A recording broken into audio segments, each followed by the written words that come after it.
বাংলাদেশকে অস্থিতিশীল করতে ভারতের গোয়েন্দা সংস্থা রয়ের ষড়যন্ত্র ফাঁস করল দি মিরর এশিয়া। ভারতের মহড়ায় যুদ্ধ বিমান পাঠাবে না বাংলাদেশ, দিল্লির নিরাপত্তা কি হুমকির মুখে? এবার ভয়াবহ বন্যায় ডুবল ভারতের অন্ধ্র ও তেলেঙ্গানা রাজ্য, প্রাণহানি ছাড়িয়েছে ২৭। আসসালামু আলাইকুম, দেখছিলেন Bangla vision world news headline. বাংলাদেশের বর্তমান সরকারকে অস্থিতিশীল করতে ষড়যন্ত্র করছে ভারতের গোয়েন্দা সংস্থা র। সম্প্রতি এমন বিস্ফোরক তথ্য ফাঁস করেছে জার্মান ভিত্তিক সংবাদ মাধ্যম দ্য মিরর এশিয়া। এক প্রতিবেদনে তারা বলছে ৫ আগস্টের পর থেকেই বাংলাদেশের বিভিন্ন ইস্যুতে প্রত্যক্ষ এবং পরোক্ষভাবে তৎপরতা চালিয়ে যাচ্ছে ভারত। এতে বলা হয়েছে, এই মুহূর্তে ভারতের অগ্রাধিকার হলো তরুণদের কোনো দল গঠনের সুযোগ না দিয়ে বর্তমান সরকারকে অস্থিতিশীল করার চেষ্টা চালানো। বিস্তারিত মীর ফজলে রাব্বির ডেস্ক রিপোর্টে। মোদি নিজেই ষড়যন্ত্র করতেছে বাংলাদেশের উপরে। এই জন্য আমি কথা না বাড়িয়ে আপনারা এই ভিডিওটা দেখেন। এই ভিডিওটি দেখেন, অবশ্যই আপনারা বুঝতে পারবেন যে কত ষড়যন্ত্র ভারত সরকার করতেছে। ভারতের ওই মোদি থেকে বাংলাদেশের উপর কত ষড়যন্ত্র করতেছে। এই ষড়যন্ত্র বাঁধ আমাদেরকে ভেঙে দিতে হবে, না দিলে হবে না। এই জন্য সকলে এই ভিডিওটা দেখেন। আমরা এখন ভিডিওর ভিতরে প্রবেশ করছি। বাংলাদেশের বর্তমান সরকারকে অস্থিতিশীল করতে ষড়যন্ত্র করছে ভারতের গোয়েন্দা সংস্থা র। সম্প্রতি এমন বিস্ফোরক তথ্য ফাঁস করেছে জার্মান ভিত্তিক সংবাদ মাধ্যম দ্য মিরর এশিয়া। এক প্রতিবেদনে তারা বলছে, ৫ আগস্টের পর থেকেই বাংলাদেশের বিভিন্ন ইস্যুতে প্রত্যক্ষ এবং পরোক্ষভাবে তৎপরতা চালিয়ে যাচ্ছে ভারত। এতে বলা হয়েছে, এই মুহূর্তে ভারতের অগ্রাধিকার হলো তরুণদের কোনো দল গঠনের সুযোগ না দিয়ে বর্তমান সরকারকে অস্থিতিশীল করার চেষ্টা চালানো। বিস্তারিত মীর ফজলে রাব্বির ডেস্ক রিপোর্টে। রক্তক্ষয়ী জুলাইয়ের পর গণ অভ্যুত্থানের আগস্ট, নতুন করে বাংলাদেশের ইতিহাস রচনা, এসেছে সংস্কারের সেপ্টেম্বর। তবে সহসাই এত শঙ্কাহীন হওয়ার সুযোগ বোধহয় নেই। অন্তত চলমান ইস্যুতে ভারতের অতি তৎপরতা তেমনটাই বার্তা দিচ্ছে। শেখ হাসিনোত্তর বাংলাদেশ নিয়ে ভারতীয় গোয়েন্দা সংস্থার র একের পর এক পরিকল্পনা বাস্তবায়ন করছে বলে রিপোর্ট করেছে জার্মানির বন ভিত্তিক সংবাদ মাধ্যম দ্য মিরর এশিয়া। পত্রিকাটির প্রতিবেদনে বলা হয়েছে, বাংলাদেশকে নিয়ে ভারতের প্রথম প্রজেক্ট ১ সেপ্টেম্বর থেকে ৩০ নভেম্বর পর্যন্ত সময়ের জন্য। এই প্রজেক্টের উদ্দেশ্য হল ডক্টর ইউনূস সরকারের ওপর ইসলামপন্থীরা ভর করেছে এমন বয়ান হাজির করানো। প্রতিবেদনে বলা হয়, বাংলাদেশে আন্দোলনকারীদের সাথে হিজবুত তাহরির সংশ্লিষ্টতা প্রমাণ ও জনগণের মধ্যে ভয় তৈরি করার ব্যাপারে সবচেয়ে বেশি গুরুত্ব দেওয়া হচ্ছে। এক্ষেত্রে টার্গেট করা হচ্ছে তরুণ বামপন্থী নেতাদের। ইতোমধ্যে মার্কিন বিরোধী ৩ জন বামপন্থী সাবেক ছাত্রনেতার সাথে দিল্লিতে কর্মরত একজন সাংবাদিক দীর্ঘ সময় কথা বলেছেন বলেও জানানো হয়। প্রতিবেদনে আরও বলা হয়, এই মুহূর্তে ভারতের অগ্রাধিকার হল তরুণদের কোনো দল গঠনের সুযোগ না দিয়ে বর্তমান সরকারকে অস্থিতিশীল করার চেষ্টা চালানো। ইতোমধ্যে রয়ের অভ্যন্তরে একটি উপগ্রুপ তৈরি করা হয়েছে, যার কাজ হচ্ছে বাংলাদেশের এই মিশন সম্পন্ন করা। এছাড়াও রয়েছে ভিক্টর 2 নামে একটি সেল, যেখানে বাংলাদেশ সম্পর্কিত সর্বশেষ সিদ্ধান্ত নেওয়া হচ্ছে। সমন্বয়ক হাসনাত ও সারজিৎ সহ ছাত্রনেতাদের ফেসবুক স্ট্যাটাসকে হিন্দি ও ইংরেজিতে অনুবাদ করে ভিক্টর 2 এর টেবিলে জমা দেওয়া হচ্ছে।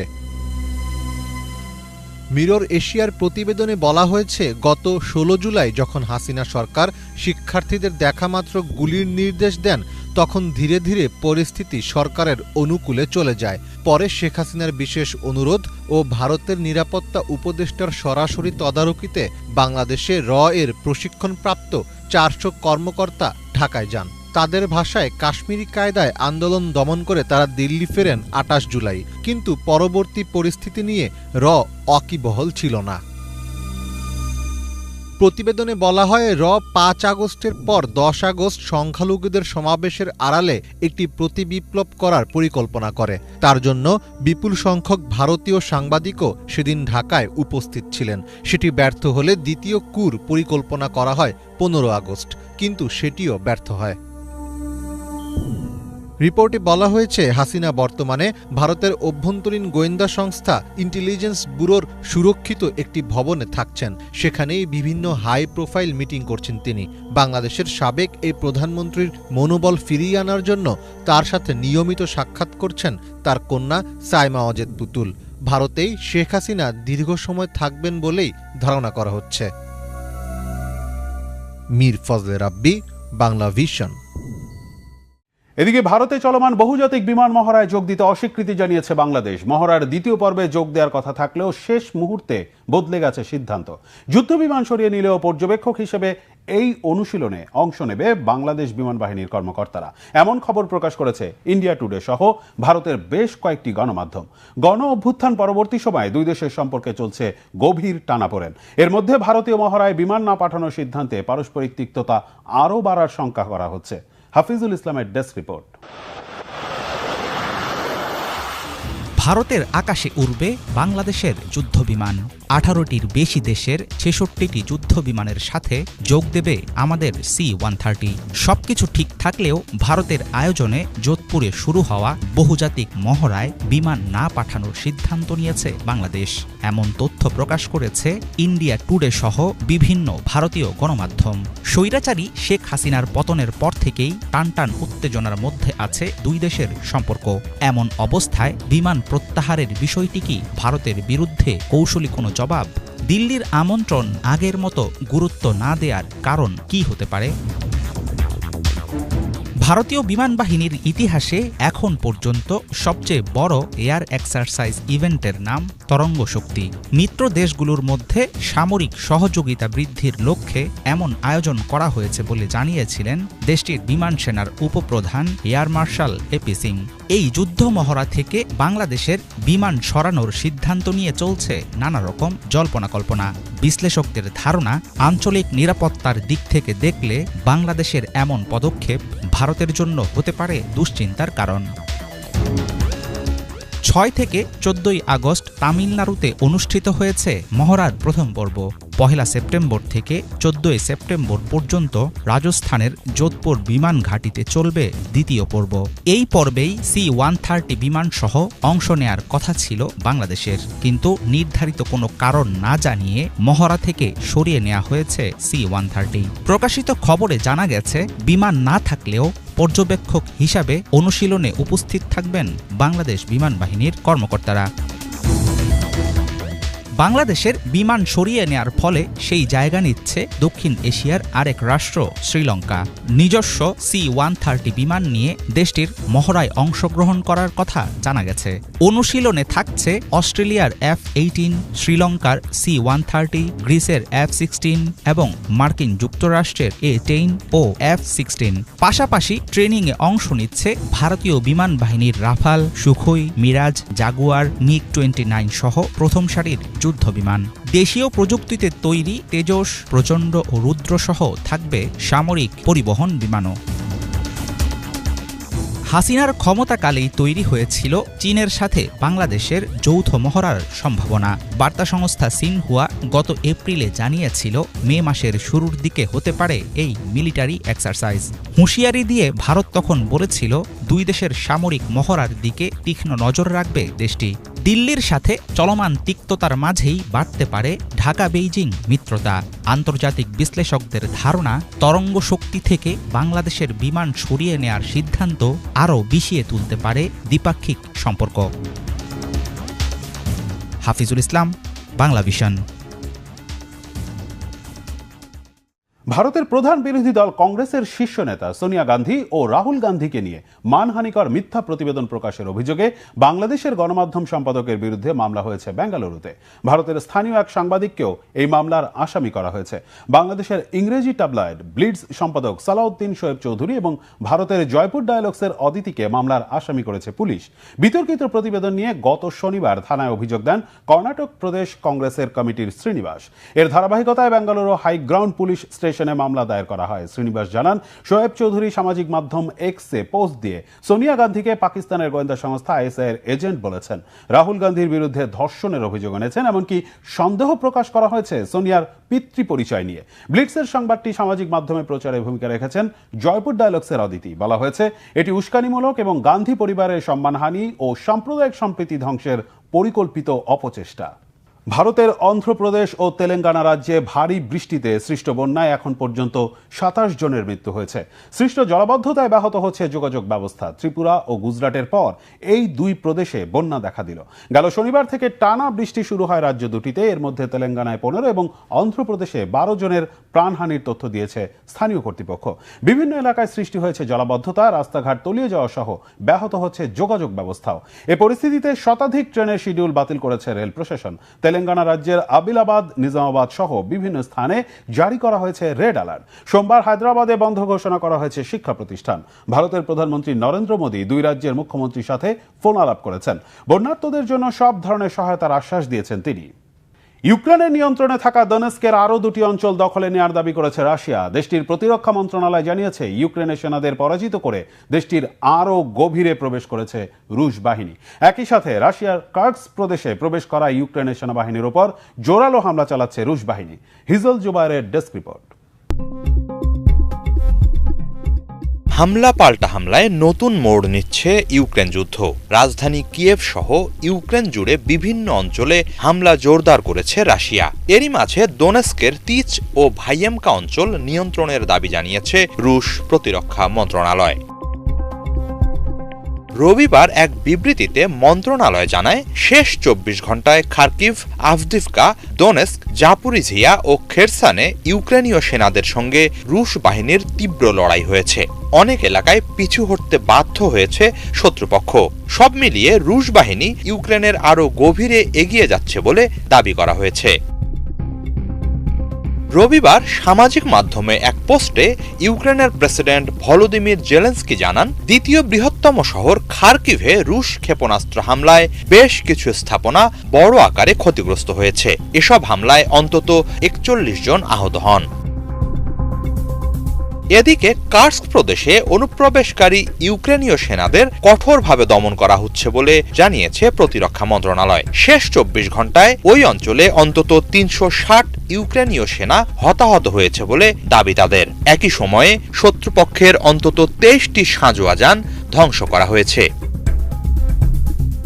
অন্যদিকে কার্স্ক সহ রাশিয়ার বিভিন্ন অঞ্চলে ইউক্রেনের হামলায় ভাড়াটে মার্কিন সেনাদের সংশ্লিষ্টতা কোনোভাবেই গ্রহণযোগ্য নয় বলে জানিয়েছেন রুশ উপ পররাষ্ট্রমন্ত্রী সের্গেই রাবকভ। সোমবার রাশিয়ার রাষ্ট্রীয় সংবাদ মাধ্যম তাসকে তিনি বলেন, সব এলাকায় হামলার ক্ষেত্রে যুক্তরাষ্ট্র সংশ্লিষ্ট, এর পরিণতি ভালো হবে না বলে হুঁশিয়ারি দেন তিনি।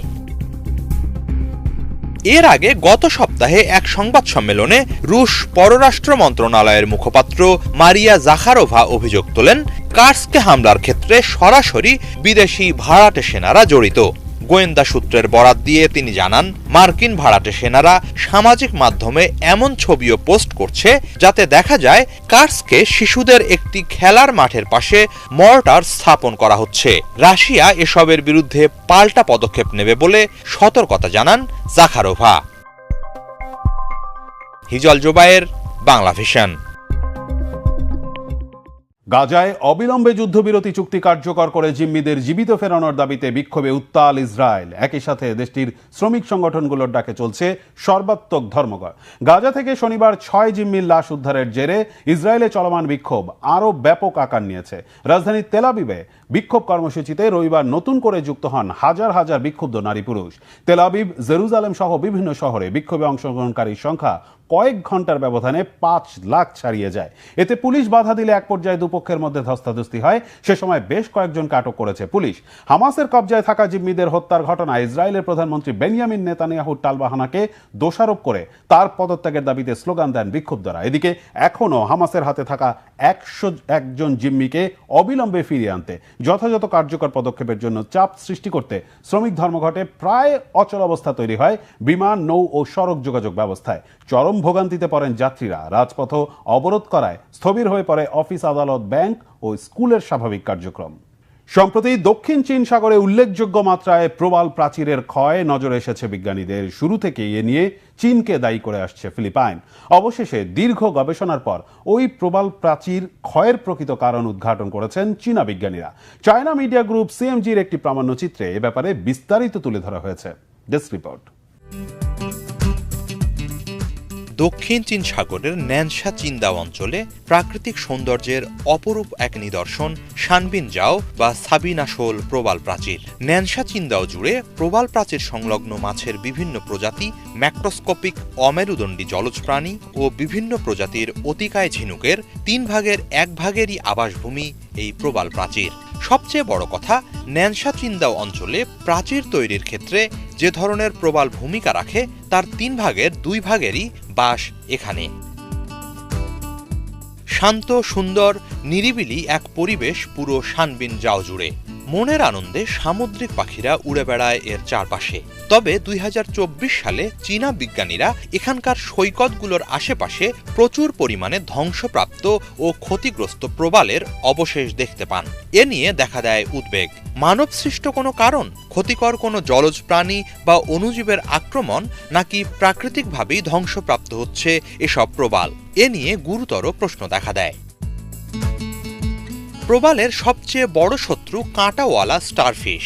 জরিপ চালিয়ে শানবিনজাওতে এ ধরনের স্টারফিশ পাওয়া যায় মোট 14টি, যা বিপুল পরিমাণ প্রবাল ধ্বংসের জন্য যথেষ্ট নয়। তাহলে কি মানবসৃষ্ট কারণই এর জন্য দায়ী?